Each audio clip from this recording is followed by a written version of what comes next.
I finished 200 books in 2024, and I've learned a lot about my reading. Welcome back to Eryn Reads Everything. And I just want to take you through this reflection that I've had about my reading habits, my goals, takeaways from my most read genres, and how I want to move forward with my reading in 2025.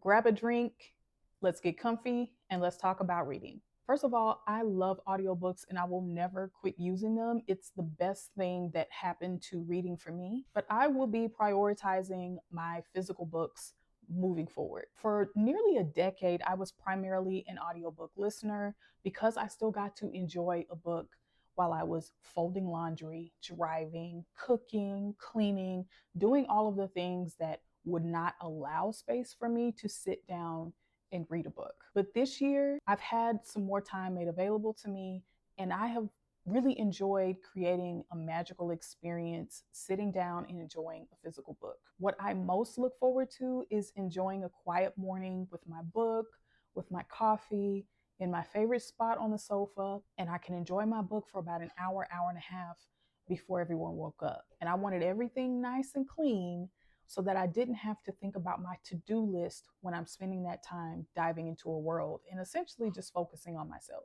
And just being able to enjoy that slice of peace in my home, even though it wasn't every day that I can do this, I just started to look forward to that more and more. Even so much so that when I don't get to do it, I felt like a little bit of the day's magic was missing. So over the past year and a half, I have amassed quite a collection of physical books in my personal library.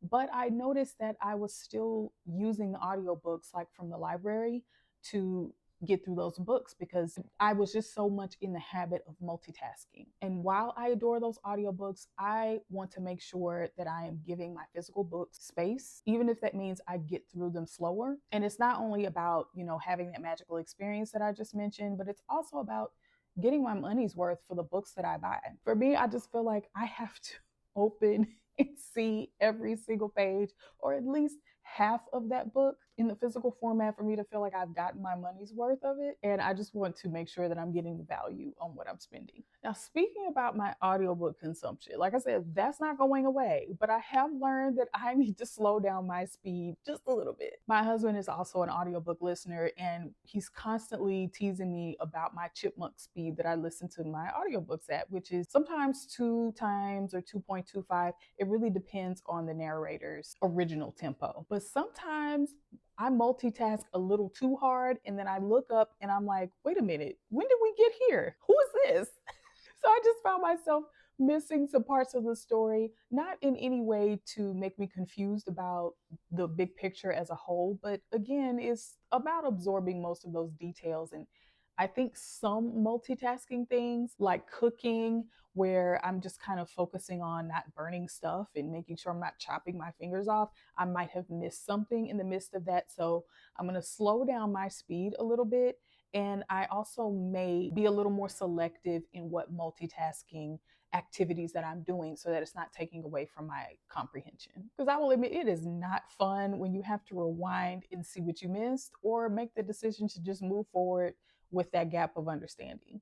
Okay, let's talk about Libby because Libby messes up my whole plan when I have gone in and put holds on several books. But here's the problem with holds that I think most of us can identify with. By the time those books come available, I'm not the same person any longer that wanted to read that book. I have since moved on to other books. I'm no longer in the mood for the type of book that has now become available. Just that initial excitement is gone. So I'm going to make it a personal rule, or I say a guideline, to put books on hold that are available within 4 weeks. And if it's just not available when I want to read it within, say, 4 weeks, then I'm just going to consume that book in a different format. Okay, let's talk about genre insights. In this past year and a half to 2 years, I've really picked up with my fiction, and I've learned what works for me and what doesn't. If you were to ask me what types of stories that I preferred, I would have said that I preferred plot-driven stories with great characters. But my StoryGraph stats said something completely different. I have learned that although I don't read them as often, I love character-driven stories. Those are the ones that I just can't get out of my mind. And I think about stories like A Long Way to a Small Angry Planet by Becky Chambers, that just stole my whole heart. I think about Replay by Ken Greenwood, or Don't Cry for Me by Daniel Black, Redeeming Love by Francine Rivers. I think about A Little Life by Hanya Yanagihara. And those are the stories that stuck with me. Now, when I think about more plot focused stories that had great characters, I think about the Infected series by Scott Sigler. I think about Dark Matter by Blake Crouch. I think about The Truth by Nick Cutter, or I think about the Strain series by Guillermo del Toro and Chuck Hogan. Those all had memorable characters that I just cannot get out of my mind, whether they're good or whether they're bad. Now, more specifically in fiction, I'm thinking about thrillers now. I think I'm starting to be over the whole rich people doing bad things.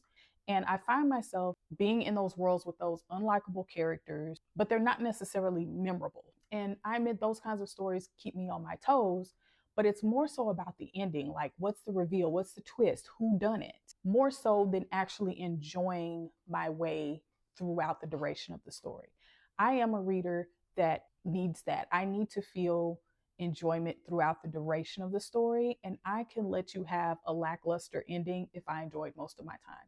But if I'm frustrated, annoyed, aggravated, not connecting with anyone throughout the story just for a wow factor, twist, reveal, I'm not that kind of reader. And I've learned that about myself. So I'm not saying I'm cutting out thrillers entirely. I'm just being more selective in what types of thrillers that I want to consume. Now, horror was by far my most read genre in 2024. And while I love it and I have so many more horrors on my shelf to take in, I have learned that I'm leaning away from those more torture heavy, those more sadistic stories, because honestly, they were affecting my sleep.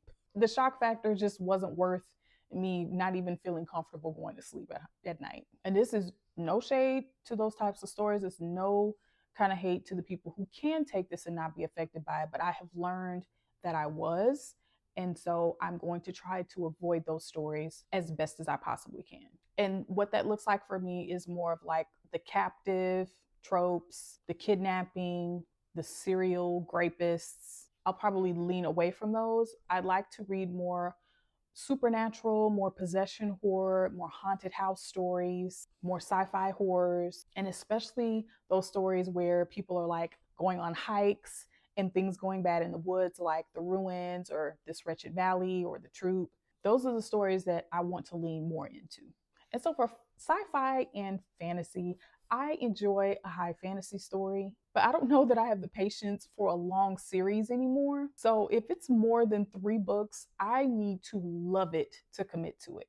And one of those that comes to mind is The Bound and the Broken. I think I will read that series 5, 6 books if it needs to be. It's unfinished at the time of this video, but I love it so much. I've just read a few too many fantasy series where I just felt pretty neutral about it, or I felt like at some point I could walk away from this and that it just didn't pull me in enough for me to continue to commit that time for such a long series and such fat books. So reading goals. Looking ahead, my reading goals have been pretty arbitrary. I'll set them, but I really don't care if I meet them.